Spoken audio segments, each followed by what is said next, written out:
Yes sir. We live and we back, man. Welcome back to the Golden Goose DFS show. I am your host, Chandler Blakely, aka Goose. Here today, bringing you my third and goal series on this week 4 of the NFL season. We talking quarterbacks today, but before we get into it, y'all already know we got the lineup review from the weekend. Just going over my plays I gave out, and just showing y'all I'm really playing what I'm giving y'all. Alright, so we gonna jump right into it. But before we do, y'all please hit the subscribe button, hit the like button, turn the notification bell on so you can be here rocking with us every time the video drops. Alright. All right, let's get into it. We got a very special. We're gonna review two lineups real quick here. Y'all know I don't like to take up much of your time, but if you caught the live stream on Sunday before lock, you know me and Shark Killer, the guy who won the contest from week 2, we built a $50 single entry live on air, and we played that in the $50 50K the first contest right here, 300K red zone on DraftKings, and this is that lineup. Did not cash, put up 136. All right, we went with Kirk Cousins. We liked him at quarterback. Felt like he could be low on, and we felt like that'd be a high scoring game over there. We got Cousins at 5.2%. He had a nice game for us as he put up 3 passing TDs and over 300 yards passing, gave us 28 fantasy points. Very solid output. We paired him with Thielen and Osborne. Thielen did it okay. He did what he did, get in the end zone. But we probably should have went Jefferson and Thielen instead of Osborne here. But we went with a little salary save with Osborne.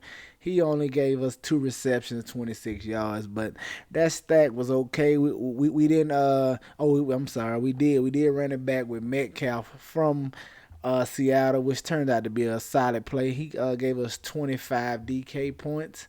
Then we finished it up with Eckler, who we both liked. Barkley, we agreed on. Felt like he was in a solid spot against the Falcons. TJ Hawkinson, he's a major part of that passing game. He just didn't do it this week in a tough matchup here against the Ravens in a low-scoring affair. Went Randall Moore to try to get a piece of that high power, the Cardinals offense. Very, very slow, low, whatever day you want to call it. Only 1 reception. Well, 2 receptions, I'm sorry. And 1 receiving yard. Very tough day. He kind of hurt us here at 5K right here at 12% on. And then finishing out, I went with the Bengals defense, my favorite defense of the weekend. Got him at 24%, but 12 points from the Bengals. Solid defensive effort. All right, that was a $50 single entry that we built live on air during the live before lock stream. All right. Now let's get into my lineup. My best lineup was in the $3.20 max, 100K the first. Finished like in the 39,600, something crazy like that. Don't matter. Didn't win. It was a rough Sunday for me. We lost about half our buy-in, but here's the lineup. Put up 165 right here. Just okay. If you caught the live stream, you know I was heavy on Sony Michelle and Clyde Edwards-Helaire. I said that I'm probably going to build a bunch of lineups around them too, because I just thought they was great value for the potential work they could see. So that's what we did here. We're with Edwards-Helaire. Got him at 13% ownership. Solid day for us right here. Got over 100 yards rushing. Found his way into the end zone for almost 21 DK points at 4,800. That's great production right there. Went Sony Michelle 4,900. I was asked on the live stream, was I okay playing them against Tampa Bay defense? My answer was yes. High-powered offense. They gave us all the scoring we want. He got plenty of touches. I think he saw 20 rushes, like 4 receptions. So right at 25 touches, he just didn't find his way in the end zone. And it was a tough defense. He gave us 11 points, so he didn't kill me right here at 4,900. But if he could have found his way in the end zone, especially at the 3.4%, he could have definitely pushed us up the leaderboard. But listen, guys, anybody that's getting majority of the workload in a high-powered offense like these two guys were on Sunday, it's a no-brainer for me. It's just whether the variance is in my favor or against me, but I'm going to play them because I knew they had the potential of getting the volume. All right.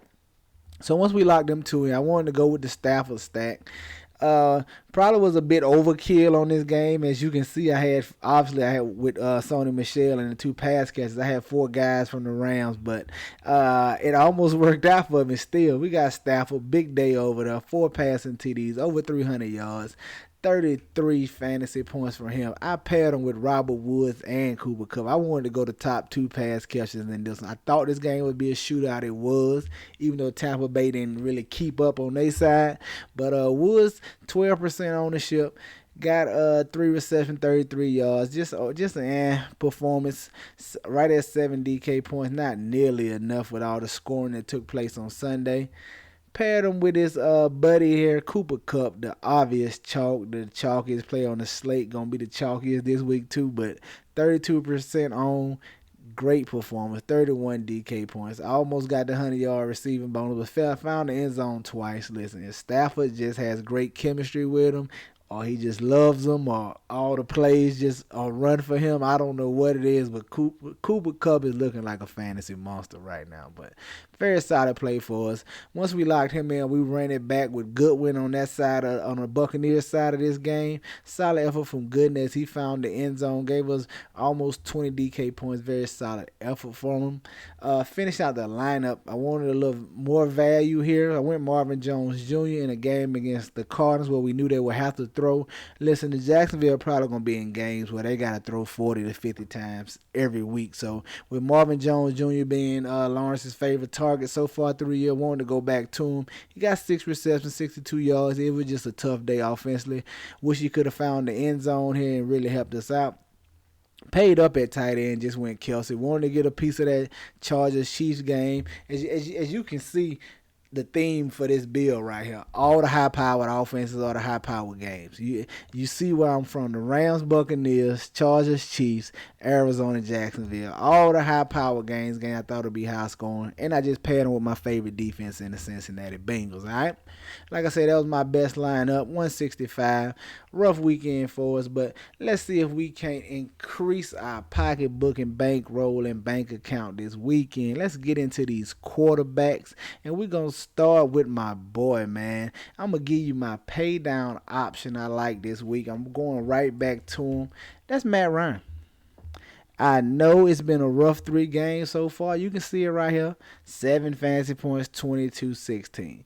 Listen, but the past couple weeks, I think they're slowly starting to gel, slowly starting to find their sea legs in this offense. And what a better time than get it together than playing the Washington football team.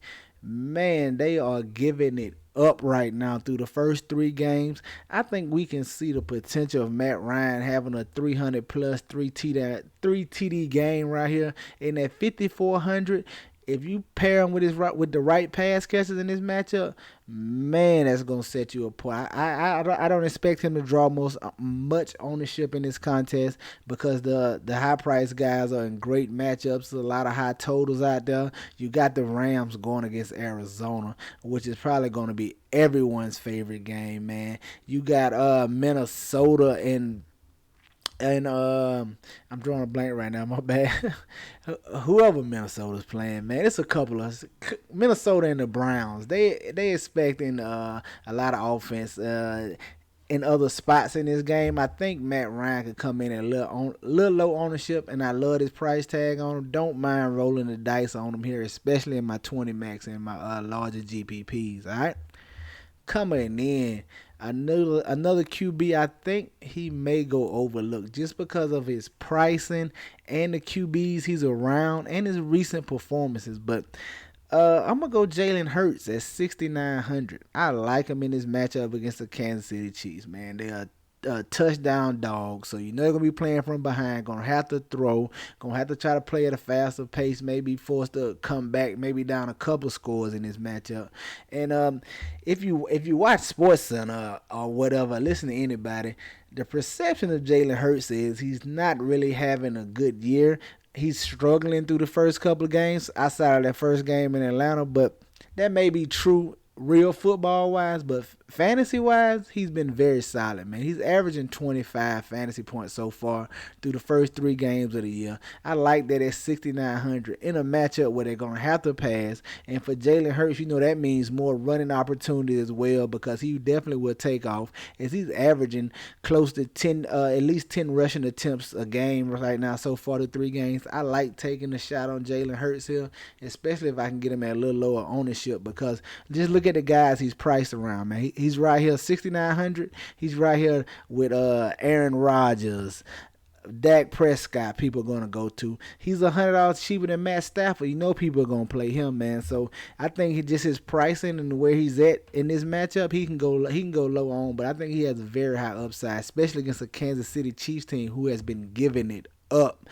They giving up 30 plus points to every team so far this season. I like going to Jalen Hurts. I think I can get him at a little low ownership.